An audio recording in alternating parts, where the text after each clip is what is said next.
Welcome to Everyone Loves Guitar, where we get to sit down and talk with interesting professional guitar players and related music industry experts. If you love playing guitar, stick around. You're in the right place. Hey everybody, this is Craig Garber from Everyone Loves Guitar. We got a special guest today. He's on the road in the middle of the swamps in Estero, Florida. Born in Orlando, Florida, moved to Nashville in 2011. He's the lead guitarist for Cole Swindell since 2012, which is 5 years. That's like 100 years in music world. If you don't know Cole won the ACM for New Artist in 2015. He's the first solo country artist to have his first 7 singles reach #1. He's toured with Luke Bryan, Jason Aldean, Florida Georgia Line, Dierks Bentley, and Kenny Chesney. Wow, what a resume that is. He's played the ACMs, Good Morning America, The Today Show, Ellen, The Tonight Show with Jimmy Fallon, David Letterman, as well as some other TV appearances. Sponsored by D'Addario, Moody Leather Straps, Weber Speakers, and PRS Guitars. And what he didn't put on his bio is that this young man was a defensive back playing Division II football in college, and he's got the biggest biceps of anyone who's been on this show. Welcome, Joel Hutsell, man. Thanks for coming on, brother. Oh, no. Happy to be here, buddy. Thanks for having me. Oh, you're welcome, man. Hey, first, seriously, though, congratulations, because it is really hard to be excellent in one thing, but you actually did 2 things, guitar and sports. So I think it'd be interesting to hear the lowdown on like how the football stuff came to be and whether it was a tough decision to say, pursue music over sports, or was any dilemma, or how did that work? Well, I grew up in a very big sports family. It was kind of the front runner. My dad was a great athlete. My parents both went to the same high school. Mom was a cheerleader in college. Dad played college football. So sports was always, 2 younger brothers and an older sister who are all fairly athletic, and we're all really competitive. So it was always sports. And I started playing guitar when I was about 11 or 12. My cousins, the Warren brothers, had a band out of Nashville in the late 90s, early 2000s. And they were opening up for people like Tim McGraw and Kenny Chesney and Faith Hill. And so I was playing sports, but I go watch them, a couple times a year. And I'm like, man, that is really freaking cool to watch them get to play music in front of all these people. So it was kind of on the back burner, music throughout high school, but it was kind of there too. I felt like, I don't know, I could always do both. Not great or excellent at either one of them, but I was pretty good at both of them. So went to college, Valdosta, Georgia, played a couple years there. Didn't pan out the way I thought, but I was playing the bars up there on the weekends. While you were playing, how did you do all that, man? Because when you're playing ball, your Saturday is done. Right. Yes. Well, in off season, the summer and stuff, like we'd have workouts all day, and there's not a whole lot else to do. And Valdosta had like 8,000 or 9,000 students, so I go play happy hours and make $100, and the team would come out and stuff. So that was a cool thing. But yeah, didn't pan out the way I thought. And when I thought life was over and sports were over, I was like, what do I do now? And Nashville seemed like a good idea, I guess. That's awesome, man. Very cool. And you're a newlywed too, right? Yeah, 2 years actually. November 7th, just a couple days ago. Awesome, man. Congratulations. I hope you guys have a good future. You guys look good together. You could, sometimes people, you see a couple, man. I see you guys on Facebook. I'm like, man, these guys look good together. Like you could see you're just got good chemistry and stuff like that, man. My wife could make a telephone pole look good, so that's not hard. I hear that, man. I'm in that same situation. I'm married above my pay grade. Out kicking our coverage, right? Yeah. So like what made you move to Nashville? Were your cousins there and they said, hey man, just come up here and we can help you get going, or like what was it? Yes. So I would, like I said, I'd go watch play, and they were always encouraging. They got me up in a bar in Fort Myers, Florida when I was like 12 years old to play Sweet Home Alabama, and it was probably terrible. I played it way too fast, but I was 12 in this smoky bar of like 400 or 500 people. It's an adrenaline rush, just like sports, man. It's like, wow, I want to do this. So I'd sit in with them. You're from the Tampa area, yeah, right? From Tampa. You live now? Yeah, I'm in Tampa. I got up with them at Dallas Bull one summer when I was home in between summer workouts, and I was like, man, this is awesome. And Brad and Brett, my cousins, they both said, hey, man, if you ever want to try Nashville, we're here. And so football didn't work out. I went and visited Nashville and stayed with Brad for a couple of days. He took me to Broadway, took me to Blackbird Studio, and got to meet John McBride and see the vault and all that stuff. And I was like, man, I got to be around more of this, because Orlando doesn't have anything for me. I don't think that I'm passionate enough about. Right. And so I moved about 6 months to the day when I visited, and that was 2011. That's awesome, man. And you met your wife up there then? I met her actually in college, which is funny enough. She was a cheerleader and I was a football player, but she's a couple years older than me. And so I had a big crush on her. This is the Hutsell thing, man. The lady's the cheerleader, the guy's a football player. You're carrying on the legacy. This is a funny story for country people who know how redneck this song is. We were all at a party one night, my freshman year, and I was just playing guitar because the guy, whatever, cliche as that sounds. And I'm just playing, we're singing along, and she came up to me and she said, "Hey, can you play Queen of My Double Wide Trailer by Sammy Kershaw," which is the most redneck, the most redneck song you could think of. And my brothers used to make fun of me because I could play all that stuff because I like listening. I like riding to high school and play that stuff in the car. Then could change the station. So anyway, so I could play it. And then we didn't end up dating in college. It just wasn't God's timing yet. Then her good friend and my good friend from college, they got married when I moved to Nashville. And their wedding and all that stuff kind of brought us back together. Like, hey, I remember you. Oh, wow. So you guys connected at both of your friends' weddings. Yeah. That's how it worked. Oh, man, that's a really good story, man. That's nice to hear that. That's a good story. Yeah. And then, when was that? That was 2000. I started dating Lacey in 2013, and we got married in 2015. So. Good for you, man. Nice story. Yep. Thank you for sharing that, man. Yeah, man. You've been playing with Cole since 2012, and as I said, that's a really long time to be with one artist. So my question is, what's changed for you guys during that time? And like, I'm sure his routine and his stage performance has grown. And, what lessons have you learned out of that, either about business, about playing, or about yourself even? About all of them, really, man. Craig, it's just crazy because you go from taking a 15-passenger van in regions you can get to, all taking turns driving. There was 3 straight weekends in like 2012 going through 2013 where we broke down in that van 3 weekends in a row.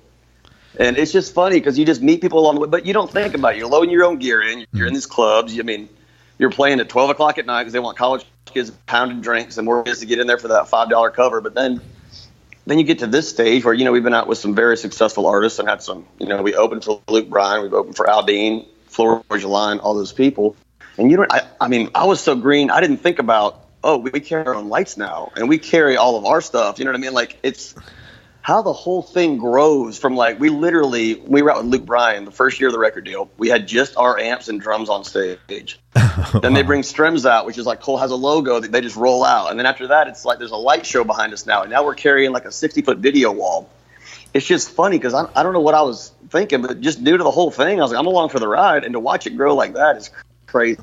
Yeah, that's really cool. Especially the speed of stuff, too. It's hurry up and go. It's literally, once your schedule comes out, here it is. Get to that city, play that show. High-five each other, get on the bus, and go to the next show. You really don't. 200 shows that first year. It's crazy. You did 200 shows. That's 250 days on the road.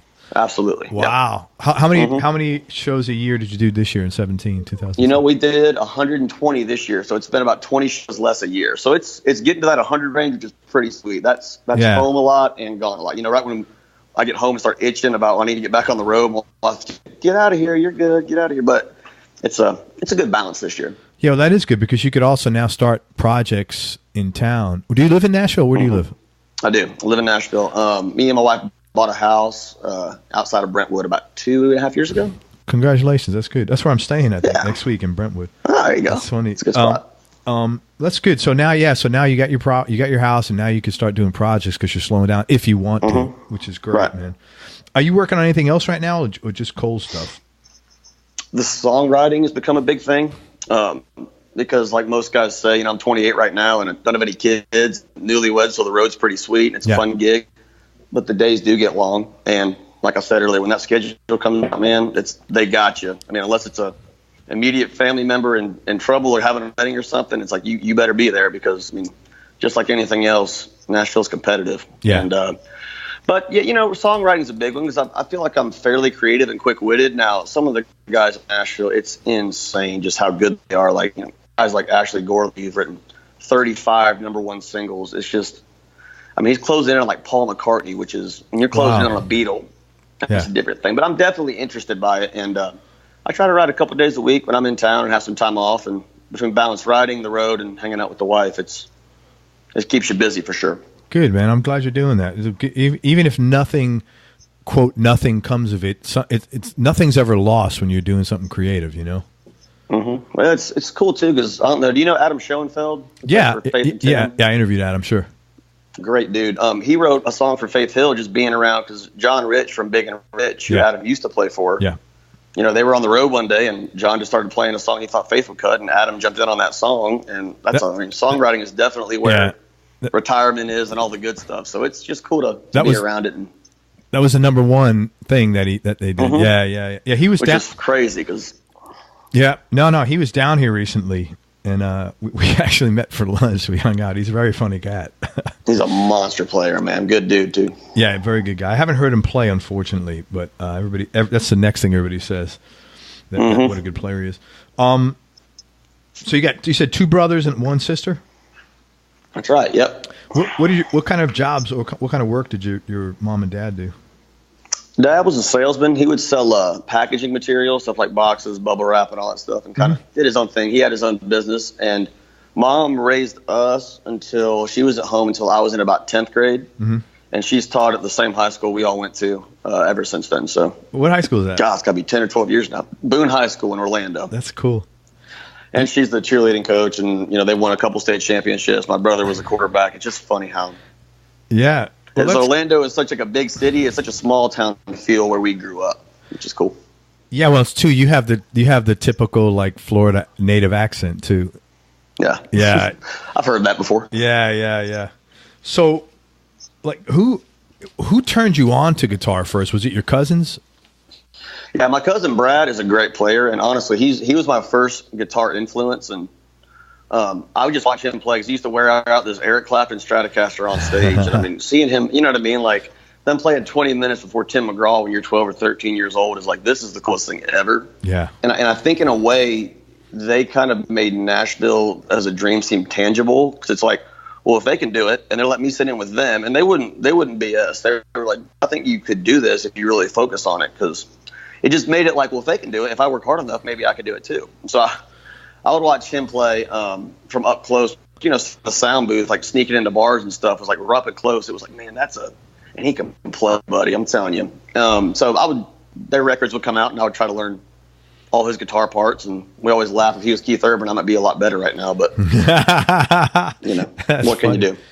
Hey, so I see you're playing a lot of Les Pauls, which is contrary to what most people do. What are your go-to guitars like right now? Man, it's funny. I grew up playing a Strat. All my guitar heroes played Strats, Clapton, Hendrix, Stevie Ray Vaughan. But, the Nashville sound these days is not as twangy and Telecaster and Strat as it used to be. Cole's records are very humbucker induced, which is, the big, huge sound. So, like I said, I grew up playing a Strat, and once I got hold of a Les Paul, I was like, man, this is a whole different thing. So I got 2 Les Pauls that I'm rotating and a PRS David Grissom that I'm pretty fond of. So, tell me about the Les Pauls. What year? What kind? I got my favorite one, my go-to, I would say, is a R9. It's a 59 reissue, 2005. And actually a cool story. My cousin Brett, who sang, I did the town and I was playing, I had a Strat and a Tele, and he just asked me, what kind of guitars you got, man? And I was telling him, and he said, well, do you have a Les Paul or a 335? And I was like, no, man, I'm not quite, I'm barely paying rent this month. I'm playing downtown for tips. And he's like, well, I think I got a Les Paul up in my in-law suite. You want to go check it out? I was like, well, freaking duh. Yeah, let's go look at it. So we go up there, and it still had the tags on it. It's in this great velvet case, and it was an R9. Wow. And he was just like, dude, why don't you just take this, play. I know where to get it if I need it back. So you go ahead and take this one out, and just if it helps you out. And I don't know if I'd have been ready for Cole's gig without that guitar, just because it gives you swag. It's got that big sound, and it's just beautiful. And then for my wedding, he called me and said, hey, for your wedding, I'll go ahead and you can have that guitar. It's all yours. So that was that's really sweet, man. Generous thing to do for sure. So thanks, Brett. Love you, buddy. There you go. Shout out. So, and what about the other Les Paul you have? I got an R8, which is a 58 reissue. And I call it Cindy because that's the year my mom was born. So I'm not sorry, Mom, to date you, but also I'm giving you glory through this guitar that I love playing. Shout out to tobacco Mom. Burst. 50 tobacco burst, man. It's got this fat neck on it that I love. I mean, I got smaller hands, but I just love that feel, just like a baseball kind of feel to it. Yeah. And I don't know who did the checking on it, but it looks like it was a professional job, because if somebody dinged this guitar the way this was dinged, it was perfect for how I want it beat up. So when a guitar looks really clean on the road, I'm like, I don't trust that. How's your guitar in such good shape? What's the big difference between the R8 and the R9? Not like physically, just like tone-wise. If there is one, maybe there's not. Man, I don't know what kind of juice the pickups in the R9 has, but that thing punches like nobody's business. And basically, Cole has a lot of half-step down songs, so you drop it a half step. And I was going back and forth with just the R9 and playing with the capo, and we switched songs so fast. I mean, I can't take a sip of water until about 30 minutes into the show. Oh, we wow. try to keep a real upbeat energy. So the R9 is a little bit rounder and smoother, the R8 is a little bit rounder and smoother, but the R9 just punches, man. Those pickups have the right mojo. It's that classic rock sound, man. Are they like replicas of PAF pickups, or? Yeah, they're PAFs. That's awesome, man. Very cool. I had a question. Any cool or interesting stories behind how you got your guitars? That was a great story, man. Yeah, that's the coolest one I've got so far. What was your first guitar? Strat. Do you still have that? I do have it. I actually played it on Good Morning America. We played Cole's first single, and it's a Strat. I'll find the video. I saw it the other day, but man, it was a cool thing to think how many hours I spent playing it. Like me and my brother split a bedroom, and like off it was like a master closet, and that's where I put all my guitar gear. Yeah. And it was kind of in the back of the house, so I could go back there and kind of crank my stuff, and it was just cool to. I got it in like 7th grade, and then play it in New York City on Good Morning America. That parents grew up watching and stuff. Was like, wow, this is pretty special stuff. Did you get to hang around New York at all? Or is it just in and out, or like a bunch of showcases? I've been to New York a good bit, because we've done Times Square stuff. Obviously, we played to play Madison Square Garden twice with Luke Bryan, which was great. Wow, that's a pretty big thing to be playing the Garden, man. That's correct. It's funny. I think we were so new to it the first year, and Luke was such a superstar. We didn't really realize how good it was, but like our 4th or 5th show on his tour was Madison Square Garden. And so we put it in New York City, and buddy, there's the Grand Ole Opry has it, the Ryman has it. There's a few places that had that special buzz when you walk in, and buddy, Madison Square Garden. I mean, you walk in, there's pictures of Ollie on the wall, and you got Michael Jackson, Paul McCartney, and you talk to the people there, and they're like, well, these were all taken in Madison Square Garden. Yeah. And so it's pretty powerful stuff in there, man. Yeah, whether you're going to see a concert or, the Knicks play, well, don't forget about the Knicks, but I'm just saying a basketball game. Absolutely. Jordan played there against Patrick Ewing. It's just a crazy place. So. Right, very cool. Music-wise, you said you were influenced primarily by guys like Stevie Ray Vaughan. Mm-hmm. And who else would you say was some of your influences? Stevie Ray, Keith Urban lately, his stuff is just so cool. We'll go back and learn what some of his stuff was, but a lot of Eric Clapton, and it's fun because I used to just want to learn all those burn licks like Stevie Ray could do, but then the more you get into it and the more you grow as a player, the more you realize, well, Stevie could do Stevie, but it's really hard to do Stevie Ray. So I appreciate guys like B.B. King more, who said more with less. And those groove and pocket players. But then I'm starting to pick up slide a little bit, and it's hard and it's new. But Derek Trucks, man, the way he can make that slide sing, and Warren Haynes, it's just I get something out of just about everybody's playing, whether it's good or bad. Something I want to try to emulate or just pick up from it. And then you got John Mayer, his Live LA CD DVD that came out. It's just so many monster players out there that are easy to get turned on by. I saw Derek down here. My son, my older son, we went to who's probably your age. We went to see. We had like 4th row seats at the blues festival, and he headlined. And I've been to probably 100 concerts, and I've never been like. He did something. He played a song. They closed out their set with a Bob Dylan song called "Down in the Flood," and I have never seen anybody do to a guitar. I mean, I couldn't even put it in words, man. I was like, I had goosebumps all over, and I couldn't even talk. You can't do it. It's just amazing because I'm a big Allman Brothers fan, being from Florida. They grew up around New Smyrna Beach and all that. And Skinner was my dad's favorite, and they're from Jacksonville. But man, when Derek Trucks, it sounds like a classical singer. All that stuff he can play, and you see those videos of him playing Layla when he's like 12 or 13 years old and just wearing it out. He's on a different level for sure, but it's a beautiful thing about guitar, man. Yeah, I'll never forget that, honestly. And that was that was like almost a religious experience. I was like, I just walked out of there. I told my son, I said, remember what you saw tonight? You're never going to see anything like that again. That was just phenomenal. Something else. Are you outgoing or shy by nature?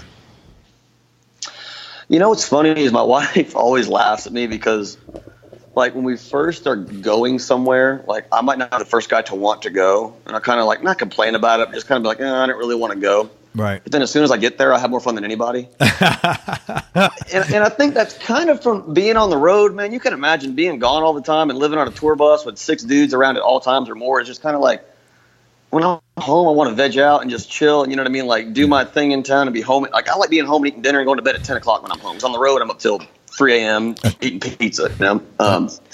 But a little bit of both. I'd say more outgoing because growing up around siblings. But my initial thing is like, do we have to go? Like, is it something we have to go to? And then we get there and I have a great time. So.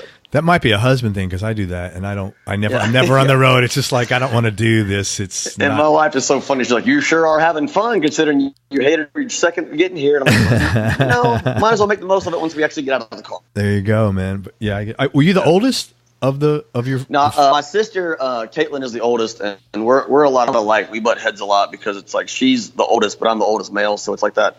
Who's the alpha thing? Yeah. And So, but man. My siblings are the best. There's always something to do. Little brother's a great athlete. My youngest brother, he just graduated from UCF and he moved to Nashville. Oh wow! And he wants to do music. He's a good little singer and has a good idea for songs. So he's just trying to be around the business too. That's really cool, man. It must be nice having him around. It is because for 6 years it was kind of like I was on my own on an island out there where the whole family is back in Florida. I feel like I'm missing so much. So to have some family around has really been good to get back into the swing of things and make me realize what I actually left, which was a big sacrifice. So that's great, man. I'm happy for you, man. That's really nice. Tell me something about yourself people would either be surprised to hear or would find a little odd. Probably what I just told you, that I might naturally be shy because when you meet me, I'm anything but that. But initially, it just takes me that minute of being like, all right, while we're here. And I think the road has helped with that a lot too, because you can't be shy on the road unless you're going to just sit in your bunk all day. Yeah. Because when we're out here, it's everybody's big night. You know what I mean? So when everybody comes out, they're all excited and drinks are going everywhere and they want to hang out. And it's like, oh, let's hang out, dude. Let's party. You're on the road. It's like, dude, if I party every night I was on the road, I'd be like one of those burnout rock stars and be a dick right now. Yeah, yeah. No, you're good about taking care of yourself. Yeah, you got to, or else, I mean, that's taking care of yourself, trying to eat right and meet a workout is my release on the road. If not that, I'm a grumpy dude to be around. But yeah, I'd say probably that I'm initially shy by nature until I decide to branch out. Well, I'll tell you one thing, man. You're like one of the most polite guys I've ever spoken to. You're just a very easygoing guy, just like very positive, very upbeat. The kind of person like you want to talk to because you got a good vibe and it's always going to be positive. Well, I appreciate that. That's true. It's because of my parents and because of my God-given nervous energy. So hard to sit still sometimes. Yeah, I hear that. Hey, what's the most important thing your dad taught you? Man, my dad is one of the funniest people. So I'd say humor, and he was big on faith too. My dad is funny. I mean, he's one of those that taught me one thing that I'm working on is not saying everything that comes to mind if it's going to be at somebody else's expense. But man, out here on the road, Craig, I say we, but I can't help it. If I think it's going to cut somebody, not bad, just like guys do, busting balls. I'm going to say it. I can't hold it back. And he's funny, but he also, made sure work ethic was a big thing. He always busted his ass to make sure we didn't go without, and he had us in church on Sundays. So cool. And what about Mom? What's the most important thing she taught you? The Bible, for sure. Every morning when we were home, she would make us start our day that way. And honestly, she showed me so much by not making me be anything I didn't want to be, if that makes sense. Yeah, she taught me by not teaching me. Yeah. It was like, right from wrong, you figure it out because you're going to have to make these grown-up decisions at some point. And you know what? She would do anything for any of her kids if we asked her for it, but she's not going to tell us what to do as far as you figure it out, because I believe you can, because I've raised you to do that. So, yeah, man, very grateful for both of them for those things. Well, let me tell you, as a parent, I'm like your parents' age probably, that is so important, and very few people do that nowadays. Everybody's all about oh, let me make it easy for you. Let me tell you exactly what to do. But then you raise emotional quadriplegics that have no coping skills that can't do anything. Right. And for me, I think as I lived alone for so long, like my natural instinct is just to tell someone how to do it. Like if my brother asked me something on guitar, instead of me sitting there and slowly showing him how to do it, just give me the friggin' guitar. I'll show you right now. As opposed to like, dude, here's the notes, or here's the theory. You figure it out from there. Yeah. So I'm trying to be more like mom in that aspect of, dude, you got to figure it out. So. Yeah. Well, that's good that she did that, man. Really good. Hey, what's your non-musical superpower, Joel? Speed, for sure. Just if that makes, I talk fast, I run fast. My biggest problem is sometimes rushing when I get on stage and adrenaline, which is something that I've really sat down with a metronome and worked on. But yeah, speed is definitely my thing. Yeah, that'll, life will fix that. Age will, like, your meter will slow naturally. Not in like a bad way. It'll just be like, natural way. And it has a lot even since, getting closer to 30. It's already a little bit, but yeah, it's always been, I'm fast paced, man. Hard to slow down. Yeah, well, you start like wanting to slow down because you just realize, man, I could just get a little more out of this if I'm a little more present and not. It's just natural. I don't want to sound like I have any answers because I certainly don't. But for me, that's what happened. It's the comparison I made earlier about Stevie Ray Vaughan to B.B. King. When I'm younger, I want to blaze like Stevie Ray, and the older I get, listen to Live at the Regal, and you're like, good Lord, he's feeling every note he's playing instead of just throwing out a bunch of BS. So. For sure, man. It's very similar to that. Mm-hmm. Hey, do you have any hobbies or interests outside of music? Working out is, I don't know if that counts as a hobby, but it's just a daily routine. Something that that's something that I feel responsible to. I feel like I'm more clear-headed. I can calm down more throughout the day if I get my workout in early and just try. That's my therapy. That's where I start to, let myself release and that, and just spending time with my wife because she likes to go hiking and she's super active. Being a cheerleader, she always wants to go do stuff around town and find new adventures. So that's like the wife and working out. Cool. Does she work? She does. She's actually a flight attendant. Oh, which wow. Is pretty. Yeah, that's pretty good. Think about two people can be married who travel so much, but man, because she travels, she gets my part of having to travel, which is huge because there's so many guys you see whose wives aren't as happy or just, have a tougher time because we're out here living our dreams and they're at home by themselves or with kids just waiting for, the musician to come off the road. And by the time we come off the road, we're tired and worn out. So, and then you got an adjustment to make. Oh, it's huge. So it's good too because she understands it because she has to travel too. But the flight benefits are awesome because she flies for free. If she's working, it's harder for me to do because I have to fly standby. But if she's off somewhere and I have a week to travel and get to and from where she is for a couple of days, if the flights are open, I can just drive to the airport and fly for free. Man, that's fantastic. It works out. It's a really cool, it's not something we want to do ever, but while we don't have kids and while we can, it comes with great benefits and it's a cool. That's good. I think that's really good, man. Take advantage of it while you can. Yeah, buddy. Speaking of traveling, what's the favorite place you've been? I like out west a lot. I love Denver. I love parts of California are great. Me and my wife actually went to Rome this past January, and it was really cool. Some of that. So now I've got the itch to go see, France and Germany and England and Scotland and all that kind of stuff because it's easy to think about that stuff. Then once you see one of them, it's kind of like that addiction of like, okay, well, I want to see where the rest of this history was going on. Austin, Texas is great. I love the music scene in Austin. Yeah, music down there on 6th Street. Man, you know what? It's part of traveling is I like I like New York for the weekend. Yeah. I want to live there, but New York City for a weekend is great. Yeah, it's a fun place to go for a weekend. My wife's from the UK, and I remember the first time I went there, like the church where she was like, which she attended was like made in 86 AD or something like that. Yeah. And it's just a little church in her small little town. There's thousands of churches there like that. Right. So yeah, it's pretty wild when you think about. That's what that's what got me is like America's so young in the grand scheme of things. Yeah. We go from here, or what are we, 200 or 300 years old, and you go over there and it's like, oh, that statue, like you said, was 170 AD. Like, so that statue's 2,000 freaking years old. Yeah. It's just hilarious. Yeah. Think about. It was wild. And man, that church, the fact that it's still standing, You know, I wish they don't make homes in Florida like that. You think Nope. any either of our homes is going to be around in 2,000 years? If mine lasts another 5 years, my townhouse makes it, Craig, till the next 5 years, I'll be a happy dude. You know, if I can get out selling that thing, yeah. I'm telling you, man, I do.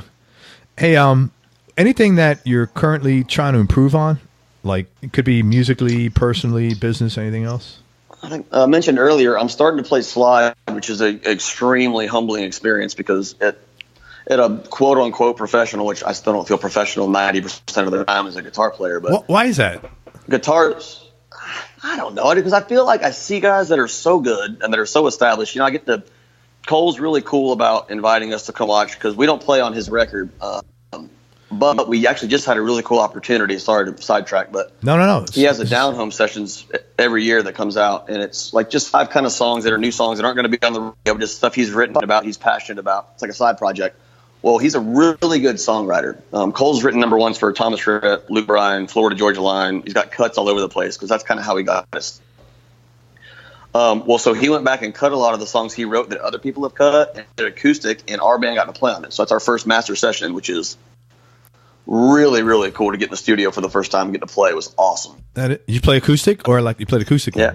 Played acoustic, which is the whole time I was like, I'm not trying to be ungrateful, but God, I just wish I could get a hold of one of my Les Pauls right now. But acoustic, my parents said I had to play acoustic for a year before I could get an electric, which was a fair trade because that taught me a lot about, you know, chords and fretting and stuff. Anyway, so we got to play on that. But yeah, that was a cool thing. But back to the professional thing, there's just so many guys that are so good that I feel like I'm still on a steady growth rate as far as the players goes. Learning amps, learning effects, learning how to play with your feet as fast as play with your hands, learning about pocket and groove are the 2 things I'm probably focused on the most now. But I just see all these guys that are doing it at such a higher level than me. I'm like, it's hard to feel like I should call myself a professional.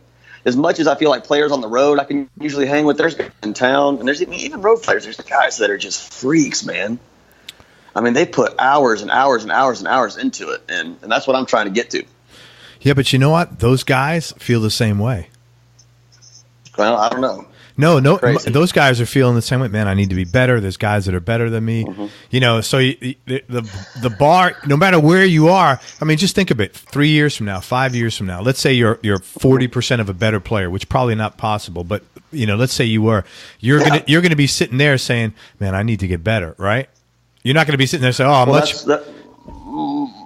I'm always better when I have something to shoot for, as far as a goal, and I have goals that I look at all the time, but if you're not getting better, you might as well get out. And if you're not growing as a player, and if you don't want to, that's when you see guys that are out here that are jaded, that are really good. And I haven't run into as many because, like we said, the Nashville community is great, but there are a few players that are just smoking players that have done it for so long at such a high level. They're kind of like, well, screw it. If I'm not going to get to a bigger place than I'm at now, why would I do it? But my thing is, if I ever want to stop growing at music or guitar as a person, I need to find something else to do. Because this is what we love to do, and that's what I don't ever want to forget.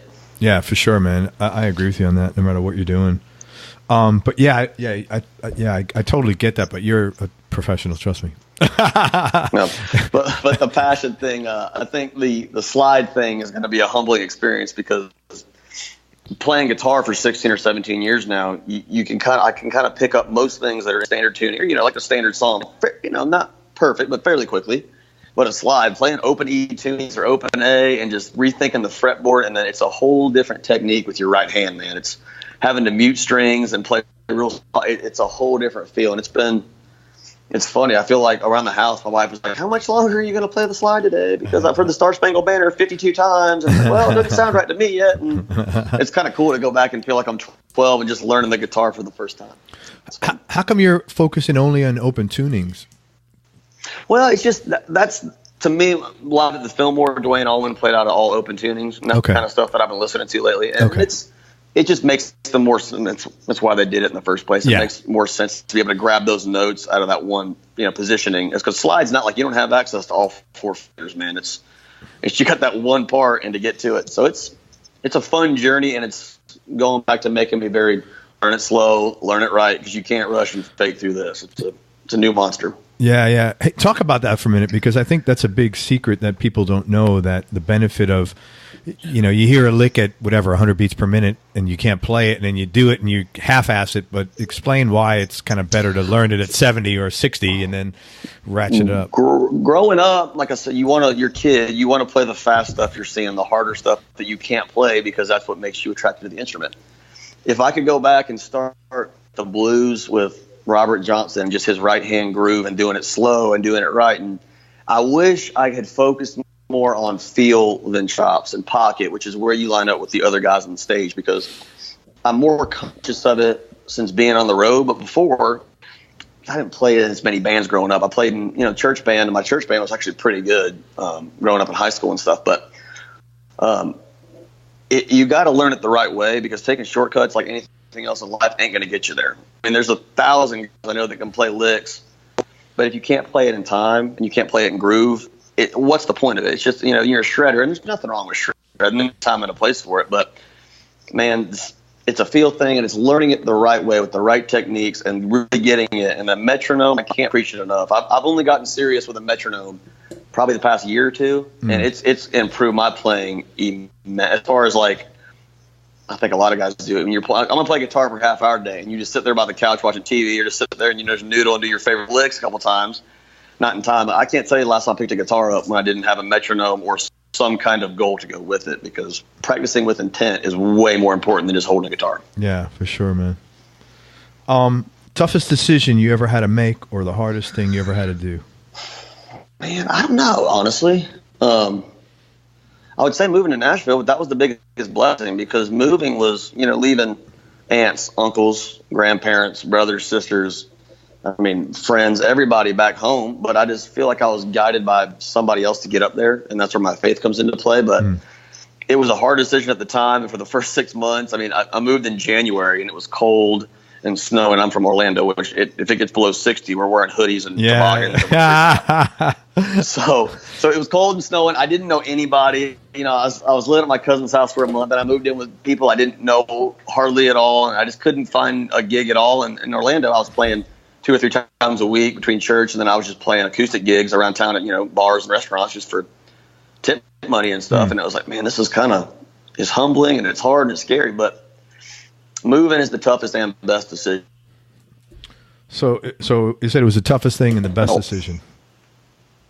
I'm sorry, you broke up a second. You said it was the toughest thing and the best decision. Good. Yeah, it was both for sure. It was just it was almost never a question, though. Once I decided to do it, I just fed up, because I went to Valdosta for 2 years, went to school in Orlando for a year and got my A, and I was like, all right, I'm going to Nashville. This is what's happening. Good, man. And who's had the biggest influence on you? My parents, for sure, just because they were the most key players as far as, raising you. And I look now, I have 2 nephews on my sister-in-law just had twins. And to think about, you're a dad. You don't think about, you see the final product a lot when you're growing up, like kids that are running around or in middle school or high school. You don't think about all those sleepless nights when they're doing everything for you to keep you alive for the first year or 2 of your life, man. Mom and dad, they're my heroes. But and then in town, my cousin Brad has been kind of a life coach, from learning to play guitar to, they're excellent songwriters. They've got, between Brad and Brett, 9 or 10 8 number ones now as writers. And they're just good people. They know how to treat you right. I met Cole. They're very smart business-wise, financially, and they're just good people to be around. They can be serious, but they're the 2 funniest people that I think I've ever met in my life. Like, they are crazy. They got the funniest road stories. Anytime I tell somebody I'm related to the Warren brothers in Nashville, they're like, oh my God, are you missing a screw like they are? Because they're nuts. But they would do anything for me, and they have. And as far as just people I aim for, they're good dudes who turn their lives around and are really living right lately. So that's awesome, man. Most important lesson that your business has taught you?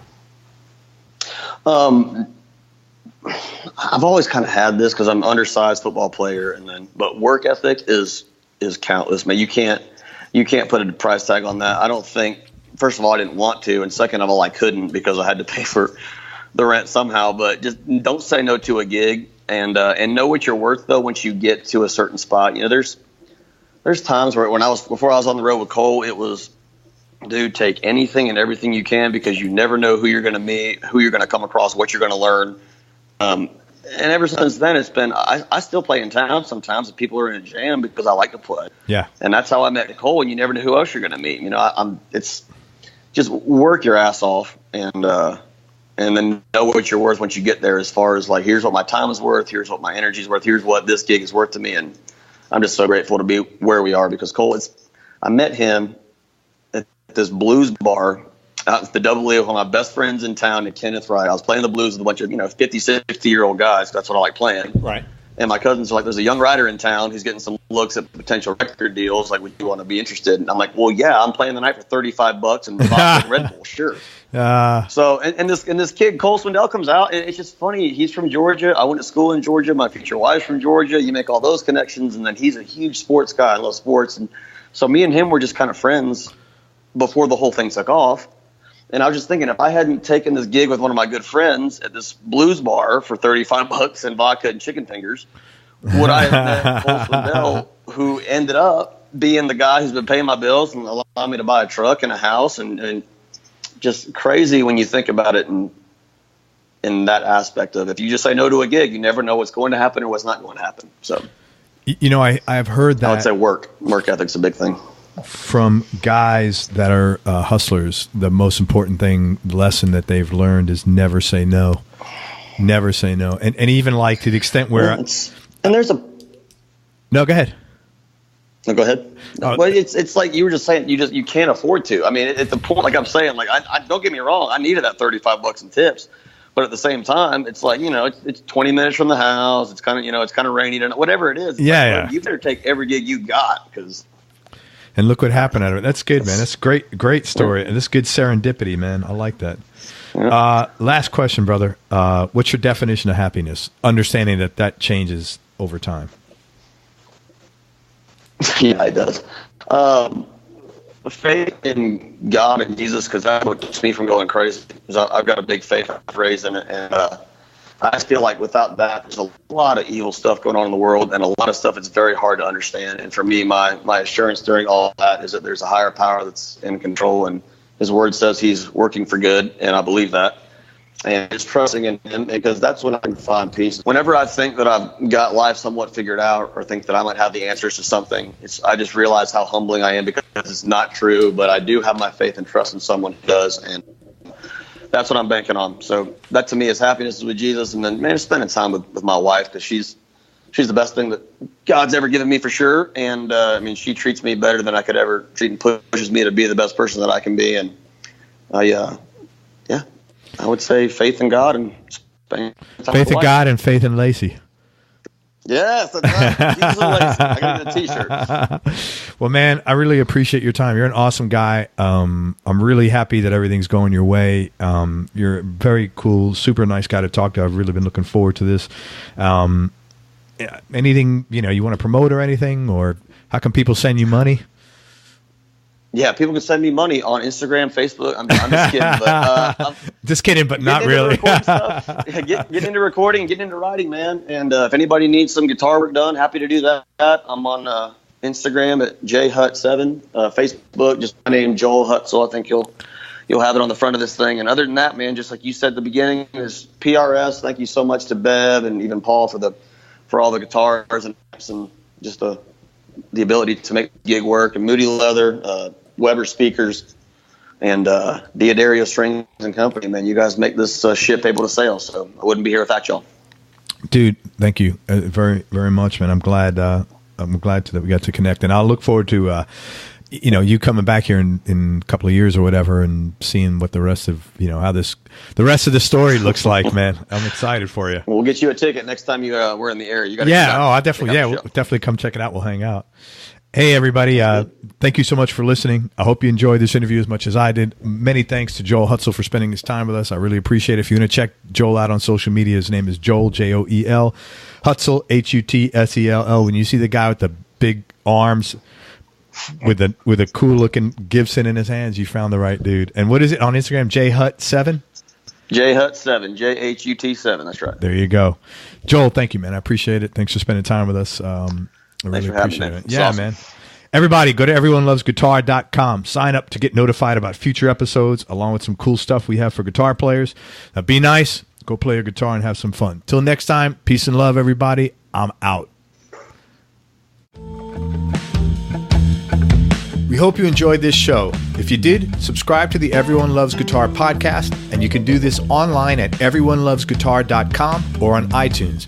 And if you like the show, please leave us a 5-star positive review. The more 5-star reviews we get, the higher our show ranks, and higher rankings mean we get to continue speaking with cool, interesting guests on our show. We'll see you on the next episode, and until then, keep playing your guitar and have fun making music.